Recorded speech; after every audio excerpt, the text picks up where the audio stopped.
por este museo que es de la ciudad de La Torre a través de los siglos. Bueno, en este museo un poco es lo que, pues antecedentes de la ciudad y también un poco, pues algunos edificios y monumentos importantes de la Ciudad de México que vamos a estar viendo. En un primer momento, pues cómo empezamos a hablar de la Ciudad de México. En este primer cuadro que nosotros tenemos aquí, ¿qué es lo que pueden ver? ¿Qué es lo que estamos viendo aquí? Tenochtitlan. Exactamente, Tenochtitlan, para 1519, más o menos de cómo estaba conformada esta parte. Bueno, si ustedes recuerdan el mito fundacional de México Tenochtitlán, recordarán que Huitzilopochtli hablaba, bueno, en esta peregrinación que guiaba a los mexicas, sobre un asentamiento, un lugar que iban a encontrar para lograr, pues, ubicarse ahí y empezar, pues, de nuevo, ¿no? Esta leyenda, o bueno, este mito fundacional nos dice que se iban a encontrar con un símbolo. ¿Recuerdan cuál era este símbolo? Ahí fácil. El águila devorando la Ajá, serpiente. el águila, exactamente. Este símbolo del águila sobre el nopal con la serpiente, que nos va a hablar más o menos, pues, de dónde se van a sentar. Aquí tenemos más o menos una de las ubicaciones. Si ustedes han caminado por el centro, han encontrado más o menos en Pino Suárez. Cerca de Pino Suárez tenemos una escultura donde está representada el águila sobre el nopal. Pero tenemos, creo que otra, no sé si es en Santo Domingo más o menos, y pues la entrada donde es el encuentro de Hernán Cortés, lo vamos a ver también un poco reflejado. Esto porque pues no se sabe cómo, en dónde específicamente encontraron el símbolo, pero pues lo van a encontrar en este islote. Ahora se van a aprovechar de este islote para lograr hacer su asentamiento. Entonces van a empezar la construcción de la ciudad. Aquí ya lo tenemos, aquí ya tenemos pues construido el templo mayor y las 4 calzadas principales. Estas 4 calzadas pues van a conectar con otros grupos para pues, intercambios comerciales y para las relaciones y demás que tenían. Entonces son 4 calzadas principales que vamos a ubicar más o menos, que vendrían siendo Tacuba, que es que va la de Tlacopan. Esta de Tlacopan pues es la calle de Tacuba que tenemos actualmente, que sigue siendo pues de las avenidas más concurridas de la Ciudad de México. No sé si recuerden cuáles son las otras. Hacia el norte tendríamos la ubicación hacia Tepeyac y Tlatelolco, pasando por Tlatelolco y Tepeyac. Luego tenemos Texcoco hacia el este y hacia el sur más o menos sería Iztapalapa. Estas 4 calzadas pues van a conectar y se van a ubicar aquí con el centro de Tenochtitlán. Bueno, vamos a avanzar para ver un poco en este terreno que estamos ocupando actualmente, qué es lo que teníamos. Pasen de este lado y vamos a ver esta imagen, o lo que era la ciudad de México Tenochtitlán, pues la vamos a ver que va a cambiar cuando pasemos con la llegada de los españoles, con la conquista. Recuerden que con la conquista pues se destruye parte de la Ciudad de México Tenochtitlán y sobre los cimientos de esta va a empezar la construcción de lo que va a ser más adelante la Nueva España, la ciudad colonial. Pero mucho antes de eso, lo que teníamos en ese terreno y lo que encontramos en las narraciones y descripciones de Hernán Cortés, por ejemplo, va a ser que se van a encontrar con esto que llamaban el zoológico de Moctezuma, o mejor lo vamos a encontrar como la casa de las bestias de Moctezuma. Esto pues, bueno, aquí habitaba Moctezuma y tenía estos animales como muy exóticos que vemos aquí, que bien pudieran llegar por intercambio comercial o por tributo que recibía los mexicas de los pueblos sometidos, y es así como se explica que estos animales pues hayan llegado hasta acá. Entonces imagínense lo maravillados que estaban los españoles cuando llegan y se encuentran con todo esto. Entonces varios de estas cosas de los animales, entre otros objetos, lo van a empezar a mandar también a Europa para que se den cuenta de cómo era el nuevo mundo, de cómo era el mundo pues, en esta parte del continente. Ahora, más o menos esto va a estar hasta 1522, porque recuerden, o sea, les estaba hablando de la destrucción de la ciudad, pero también con los españoles llegan algunas órdenes religiosas. Aquí en la ciudad principalmente llegan los franciscanos, que son los primeros en llegar, y los franciscanos pues también van a empezar a construir varios conventos, iglesias con el que van a empezar el proceso de evangelización. Entonces, hasta 1522 recibieron el zoológico de Moctezuma. Luego lo que tenemos de 1522 a 1856 es el convento de San Francisco, que ahora lo único que queda del convento pues es el atrio que se puede visitar y la iglesia, parte de la iglesia, que es lo que queda del convento de San Francisco, porque después de 1856 queda en periodo de abandono, incluso pues los demuelen, lo tiran, quieren tirar todo, pero logran recuperar pues la iglesia y el atrio. Entonces hasta 1930 lo adquiere la aseguradora la latinoamericana, ya tienen su primer edificio de los seguros La Latina, y para el aniversario 50 de la aseguradora van a mandar ya con su Torre Latinoamericana, que se va a inaugurar en 1956. Entonces esta es como la línea del terreno que estamos ocupando actualmente, hasta, bueno, desde prehispánico hasta la actualidad. Cuando está el proceso de excavación y todo para los cimientos del edificio de La Latina, se van a encontrar con esto. Esto que tenemos nosotros aquí, pues son algunos vestigios arqueológicos que nos ayudan a identificar la vida cotidiana de los mexicas. El material que están ocupando, que vemos, pues es el barro. De la piedra pues tenemos el basalto y el tezontle que van a estar ocupando. Algunos monolitos, algunas figuras también en barro y otros materiales que vamos a estar encontrando. Estas figurillas, por ejemplo, son muy interesantes. Estas que vemos al fondo, que dice que son como unas maquetitas del Templo Mayor, pero pues la vemos muy diferente, ¿no? Pues son, podría decirse, como algunos vestigios de los primeros años del asentamiento de los mexicas, y bueno, también lo vemos por el deterioro, el avance del deterioro que tienen, y porque se ven como un poco más sencillas a comparación de lo que vamos a encontrar después en la época ya del posclásico. Ahora, también en los códices, que va a ser la manera en que van a representar algunas de las historias de los mexicas, pues vamos a encontrar el símbolo que comentábamos hace rato, que va a ser como la historia de lo que estábamos viendo de la fundación de los mexicas. Este códice, que es el mendocino, que van a ser Antonio de Mendoza, que es el primer virrey, pues nos va a estar hablando de esto. Este es posterior a la conquista.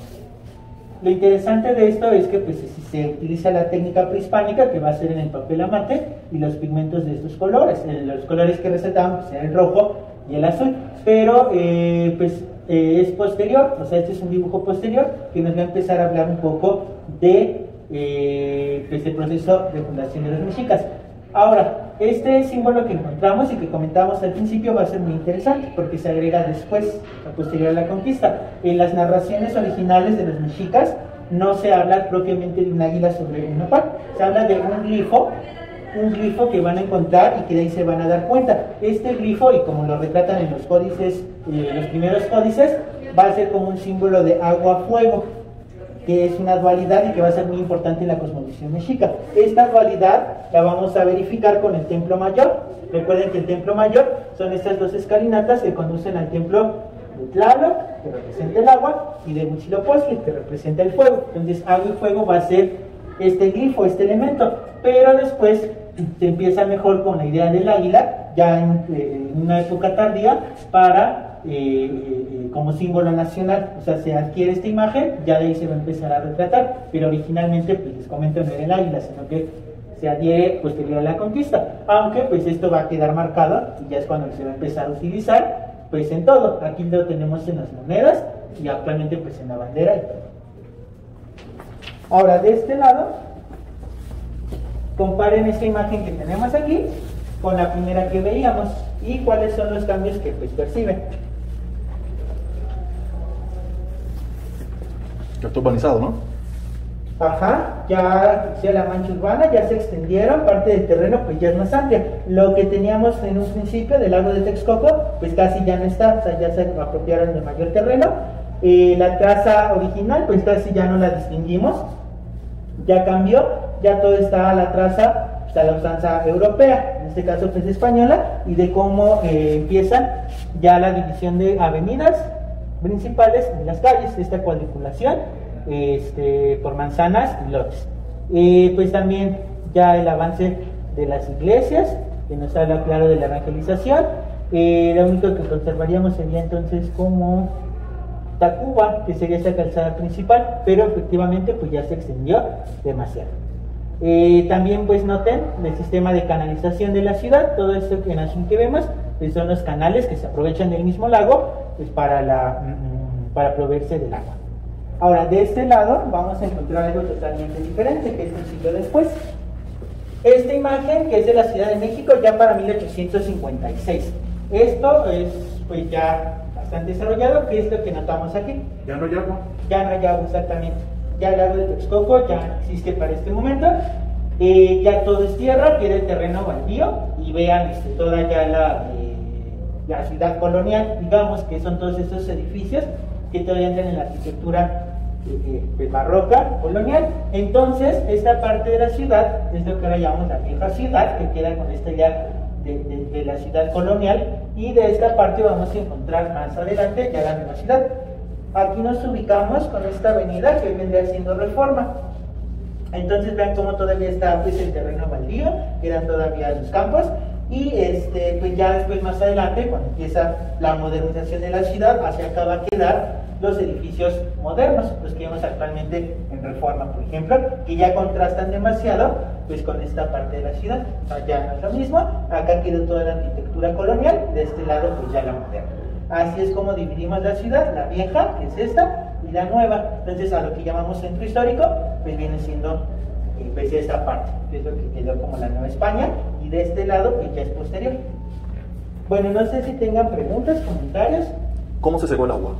Bueno, aquí lo que vamos a tener principalmente son las técnicas, una de la canalización que veíamos, de irrigación, y se va rellenando con la técnica también de chinampas. No sé si alguien ubique esta técnica.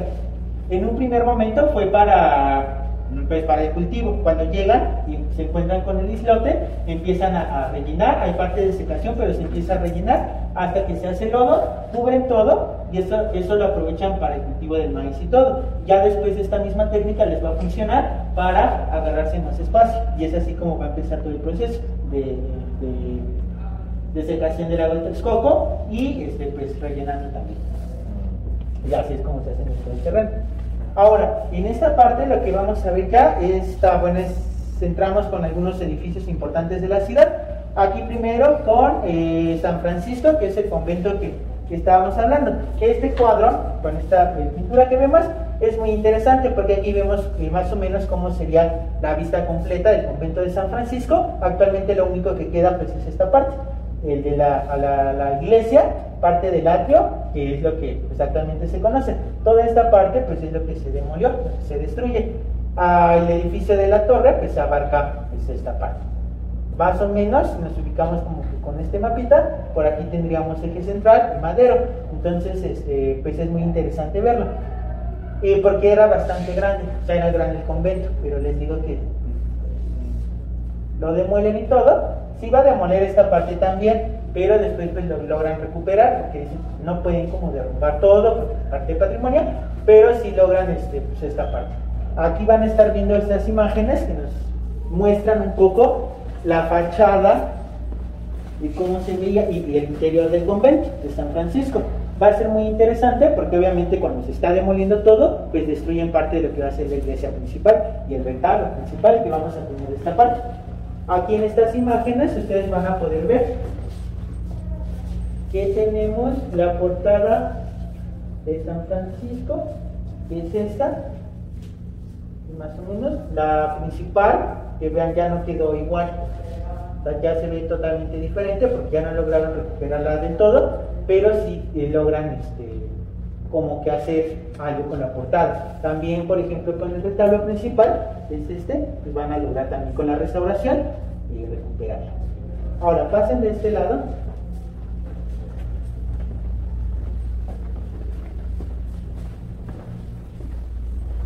Y en esta parte de los monumentos importantes y edificios importantes, pues empezaron con el Caballito. ¿Actualmente saben dónde se encuentra el Caballito? Palacio de Minería. Exactamente, enfrente del Palacio de Minería. Bueno, pero pasó por varios lugares antes. Cuando se manda a hacer, pues, con Manuel Tolsá, que va a ser el arquitecto, va a quedar en la Universidad Pontificia. Después lo van a cambiar al Zócalo y finalmente va a quedar aquí en lo que vendría siendo actualmente Reforma. Pero después ya lo van a cambiar. En Reforma ahorita está como esta escultura del caballito amarillo, y esta del caballito original pues la pasaron enfrente del mural, que ya se ve actualmente como la fotografía que tenemos al fondo. Vamos a ver el contraste que tenía, porque vean estas fotografías, por ejemplo, aquí es el caballito. Para estas fechas en las que está aquí en Bucarest, bueno, en Reforma, pues la ciudad todavía no crecía tanto, y todavía no estaban los edificios que conocemos ahora, entonces se veía como la imagen de atrás. Aquí vemos cuando ya están construyendo, este es el edificio de la Lotería Nacional, acá lo van a ver ya concluido, pero vean cómo va a empezar a contrastar el caballito de la arquitectura neoclásica con, bueno, de estilo neoclásico, con la nueva ciudad. que tenemos de este lado. Por aquí está el caballito y pues ya no va a tener como mucho sentido que esté hasta afuera y toda la ciudad colonial pues queda de este lado. Entonces es cuando lo deciden mover y ya queda finalmente de este lado. Acá ven las imágenes del traslado que hacen, de cómo va a quedar finalmente. Lo traen por partes, queda la escultura y aparte traen el basamento. Bueno, pueden ver las pies y de este lado parte.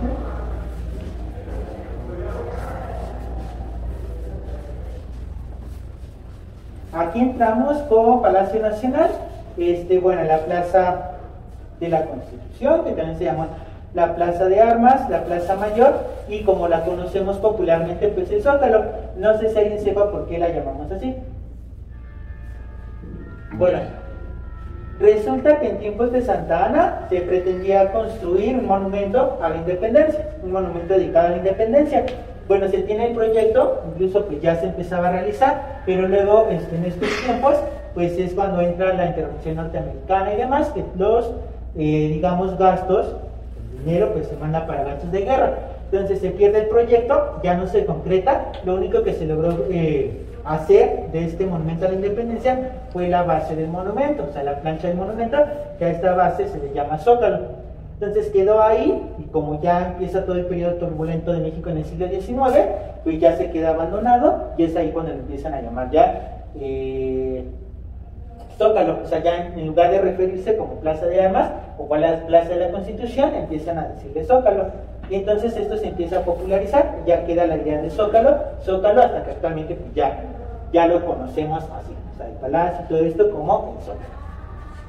Y por eso aquí vamos a ver estas fotografías que más o menos pues son de las primeras vistas que tenemos del Zócalo, y pues vean cómo ha cambiado. Acá tenemos, por ejemplo, el Palacio Nacional, que ya es muy diferente a la actual. Aquí tenemos solamente los 2 pisos, aquí ya se le agregó el tercer nivel, y también la ubicación cambia. Esto que tenemos actualmente, que es el edificio del ayuntamiento, pues no existía. Bueno, esta calle, que es la de Venustiano Carranza, no existía, porque aquí había unas casas en medio, pero después hay un proyecto, más o menos en 1929-1930, de quitar esto para dar vista a la catedral. Acá al fondo tenemos el convento de San Bernardo, se quiere darle vista, entonces se abre esto, porque este era un callejoncito nada más, y se abre todo, se quitan las casas y se ensancha la calle. Aquí pueden ver, por ejemplo, dice el edificio del ayuntamiento, como en medio de esto están las casas que les comento. Acá lo pueden ver más claro. Acá está cómo se ve. Este es el edificio, y aquí se ven las casas en medio y solo una pequeña callejuela. Entonces esto lo van a quitar, van a demoler parte de este edificio para después hacerlo como pero así dan a apertura a la calle. Entonces allá enfrente van a ver cómo este proceso. Estas imágenes que vemos aquí pues ya es de cómo ha ido cambiando la vista del Zócalo. Esta, por ejemplo, pues se ve como más de parque y demás. Hay una que se parece a la Alameda más o menos, y pues cómo ha ido cambiando la vista. Bueno, hasta aquí vamos bien. Sí. Bueno, pasen de este lado. ¿Este Palacio Nacional fue uno de los primeros edificios que se construyó, o a la par ya estaba en construcción otro? ¿De Polonia? Ajá. Sí, bueno, más o menos está empezando también la Catedral Metropolitana, que en un principio pues era una pequeña iglesia, y luego ya entra todo el proyecto de catedral, pero ya también Palacio Nacional era una de las casas de Cortés, ya estaba, sí, también es de los primeros, desde el ayuntamiento también, por ejemplo. Y aquí lo que les comentaba de la apertura de esta calle de Venustiano Carranza para cruzar con la 20 de noviembre, acá se ve el convento de San Bernardo, y cómo empiezan a quitar las casas y parte de algunas para ensanchar la calle y que se haga la avenida pues más grande. Aquí lo vamos a ver más claro. De este lado, vean cómo se veía, por ejemplo, esta como pequeña calle, ya después cuando la ensanchan pues va a quedar más o menos. Ahora estos son como los primeros edificios, digamos, que son Catedral, Palacio Nacional, los varios conventos que hay en la Ciudad de México, de Santo Domingo y demás. Y aquí vemos ya algunos edificios más modernos que corresponden al Porfiriato, digamos, porque pues varios que vamos a ver se empiezan a inaugurar en tiempos de Porfirio Díaz. pero varios de los edificios son por motivo del centenario de la independencia. En el centenario se inauguraron muchos edificios, muchas obras, hubo como bastante inversión en cuestión de obras públicas y de edificios. Uno de ellos va a ser pues el Palacio de Bellas Artes. Aquí vemos esta fotografía, que son de Guillermo Cala, que nos muestra justamente ya cómo está la estructura en acero, y ya están empezando con el recubrimiento en mármol. Aquí vemos desde esta vista, aquí ya nada más les falta la cúpula, y pues este edificio pues va a ser ya una de las primeras en mármol, en puro mármol, porque antes se pretendía, por ejemplo, el Palacio de Correos, que también es de Porfiriato, algunos, ¿cómo se llaman? Postes y algunas fachadas iban a ser de mármol, pero como el terreno es muy frágil, digamos, pues se hundía. Igual va a pasar lo mismo con Bellas Artes, se dan cuenta de que es muy pesada el mármol y se empieza a hundir, entonces tienen que empezar a quitar mármol de algunas esculturas de mármol, porque iba a llevar más, no solo las que conocemos aquí actualmente, pero como se empieza a hundir el terreno, bueno, todavía se sigue hundiendo, pues quitan algunas, porque el mármol va a ser muy pesado. Algunos edificios lo que hacen es que ocupan otra técnica que simula el mármol para hacer que, bueno, que parezca mármol, pero no es mármol. Pero Bellas Artes pues va a ser, pues si les digo, el primero en convertirse en el edificio de realmente mármol, porque los demás pues ya no. Otro importante, va a ser el proyecto de Palacio Legislativo. También en tiempos de Porfirio pues iba a ser como Palacio Legislativo, iba a ser más o menos esto, iba a ser como más grande que la Casa Blanca y demás. Entonces esta era la idea. Se empieza a construir, aquí tenemos la estructura. Esta estructura pues es de la parte central del Palacio Legislativo. Todavía logran construir la estructura del ala norte y sur, pero con el estallido de la Revolución Mexicana pues ya no se logra concretar el proyecto, ya no se puede. Entonces pues mandan a quitar esta parte. Esto también se iba a destruir, pero entran varios proyectos pues para recuperarlo. Algunos dicen que pues, no pueden tirarlo, de que mejor aprovechar la estructura para algo más. Entonces se quiere hacer un panteón para los héroes de la Revolución y demás, hasta que en 1938 ya se opta mejor por el monumento a la Revolución Mexicana. Creo que dijo algo que iba a ser o la Casa Blanca o el Capitolio. El Capitolio. Okay. Entonces, pues ya se aprovecha, hacen el recubrimiento con la cantera y demás, y después pues ya abre sus puertas como monumento a la Revolución Mexicana. Y recuerden que iban a pasar algunos restos de algunos de los héroes de la Revolución. Entonces, bueno, algunos de los elementos que iban a estar los tienen que cambiar. Esta águila que tenemos aquí pues iba a decorar el Palacio Legislativo, pero pues lo mueven y finalmente queda aquí, que se aprovecha después para el Monumento a la Raza. En el Monumento a la Raza pues ya se coloca pues el águila que iba a ser del Palacio Legislativo. Otros de los elementos, por ejemplo los leoncitos que vemos en Chapultepec, en la entrada, pues también iban a estar aquí en el Palacio Legislativo, pero también los mueven y ya quedan en Chapultepec. Las de Bellas Artes, las musas que tenemos enfrente, también iban a decorar el Palacio Legislativo, pero finalmente quedaron ya en Bellas Artes. Ahora, pasen de este lado. Otro que le corresponde al Porfiriato, pues va a ser el Ángel de la Independencia. Pues para este momento vean esta imagen de cómo se ve pues completamente diferente a lo que conocemos el día de hoy, pues totalmente distinto, más o menos así la vista, a comparación por ejemplo de esta que es de 2001, toda la marcha y todo. Y pues también va a ser muy importante, también lo inaugura Porfirio Díaz, y pues más o menos como ha ido cambiando. Aquí algunas imágenes de la columna de los primeros años. Esta por ejemplo que es de 1919, pues es muy interesante, porque vean cómo se ve Reforma, o sea, nada que ver con lo que tenemos ahora. Ya pasando a lo de la Latino, este es el primer edificio de la aseguradora. Aquí tenemos todavía el reloj, si ubican el reloj azulito de abajo, aquí lo tenemos.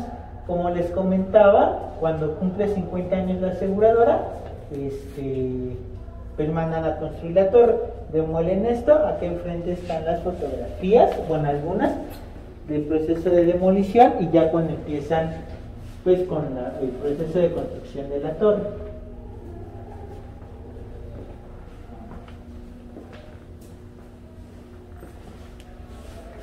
Luego va a entrar un proyecto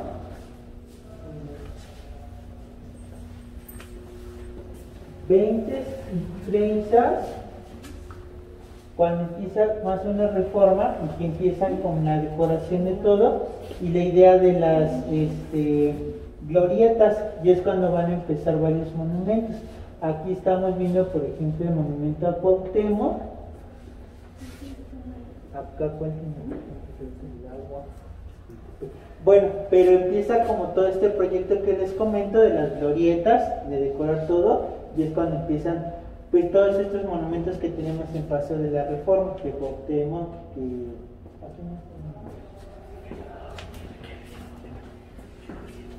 y bueno, esta parte les habla un poco del temblor, bueno, del sismo. Este es del 57, que es cuando se cae el ángel de la columna de la Independencia, y esta parte es del 85.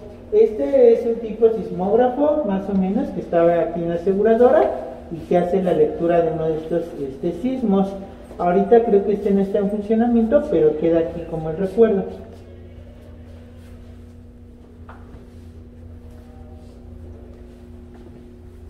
Bueno, ya en esta parte lo tenemos. Bueno, en este lado tenemos algunos bocetos del lobby, del edificio, y acá está de los edificios más altos del mundo.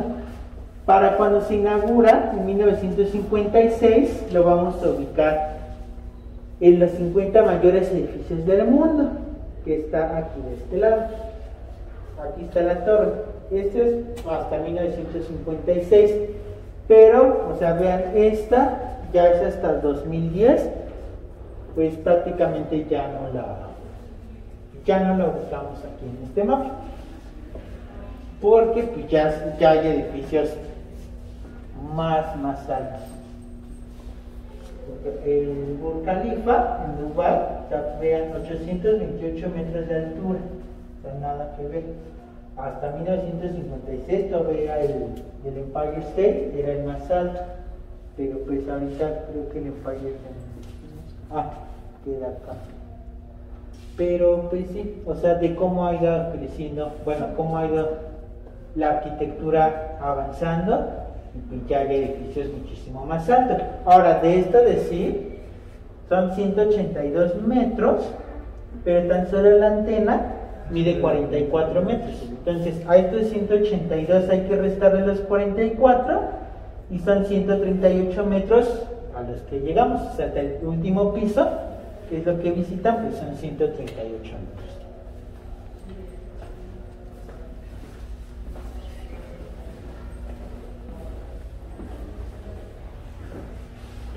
Igual los bocetos y estas fotografías también son muy interesantes, pues están hablando del proceso de construcción. Aquí vean cómo está la estructura de acero. Esta es de 1952, por ejemplo, o sea, ya está la estructura. Aquí ya están haciendo el recubrimiento y ya casi termina. Esta ya es casi del final, ya nada más les falta como lo que van a subir ahorita, que es 42, 43, y aquí es la de la cimentación, ves que está a 33 metros de profundidad, tiene todos los pilotes y pues toda la estructura y el soporte que va a tener pues para levantar toda la estructura y el levantamiento del edificio ya como tal. Entonces, pues es muy interesante ver las fotografías. Acá tenemos pues parte, ¿no? De todas, por ejemplo, las vigas y las las lanas de acero que pues van a ayudar a sostener todo. Esta, por ejemplo, está conectada a este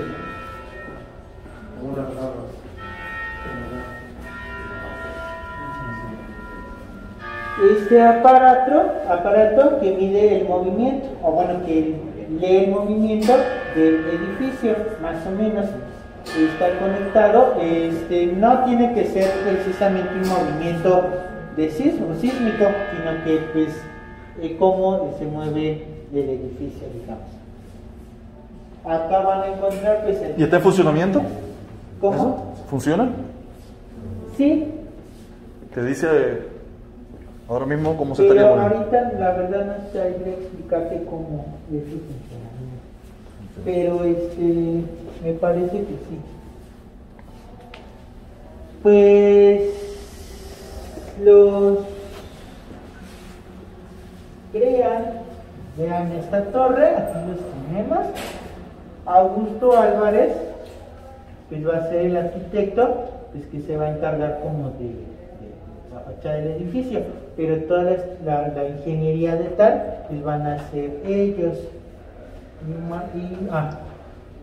los IBAER, que son los que se van a encargar de toda la ingeniería del edificio. Aquí tenemos las fotografías, más o menos, y bueno, la familia Merlin, que después la adquiere, aquí los tenemos, y que son sus actuales dueños. Acá lo que vamos a ver, pues partes de los elevadores. En total la torre pues cuenta con 7 elevadores, que son los 6 del lobby, y el séptimo pequeño de 37 al 42. Este carrillón que vemos aquí, ahorita escucharon las campanadas.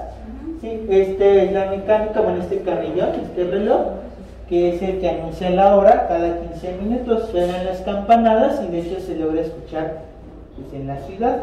Bueno, ya después con tanto ruido y demás pues no se puede, pero en las mañanas que no hay como tanto ruido, y ahorita que estamos en cuarentena, bueno, aquí está todo esto, y se logra escuchar en las mañanas, como ya no hay tanto movimiento ni ruido, sí se puede escuchar. Antes dicen que escuchaban la melodía del cielito lindo, o sea, en lugar de las campanadas era esta melodía, pero la quitaron, ya mejor las campanadas, y es cada cuarto de hora, y la van a escuchar en la terraza. Bueno, hasta acá no sé si tengan preguntas, comentarios. Yo sí tengo una. Ajá. O tengo dos. Okay. La primera es quiero recordar cómo se ha llamado la Ciudad de México desde que Tenochtitlan y cómo se fue llamando. Ahora, hubo un tiempo que se llamó Distrito Federal como tal. Exacto. Hubo un tiempo, y mucho tiempo se llamó así. Ajá. ¿Y antes alguien sabe? Yo no me acuerdo. Pues es que puedes empezar con Tenochtitlan, sería como... Luego, es que no me acuerdo cómo se llama, cómo le decían, porque no era, o sea, no era Ciudad de México. Distrito Federal. El Distrito Federal fue por ahí del siglo XX, ¿no? Y antes no me acuerdo. El 20, no era Distrito Federal.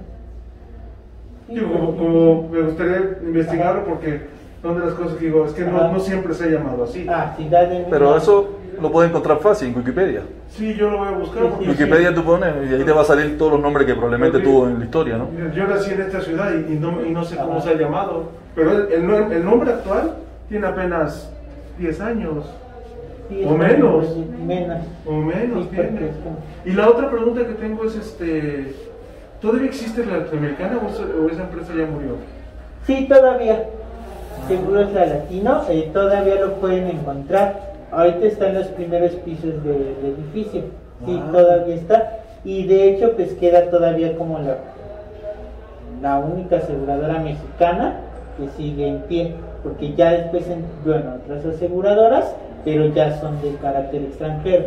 Okay. Esa es la mexicana que todavía ¿Pero qué tipo de seguro vende? De vida. ¿Seguros de vida? Ok. Muy bien, muchas gracias. Gracias. Bueno. Entonces yo creo ya sería todo.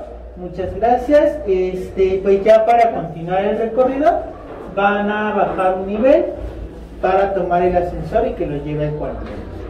Muchas gracias, amigo. Muchas gracias.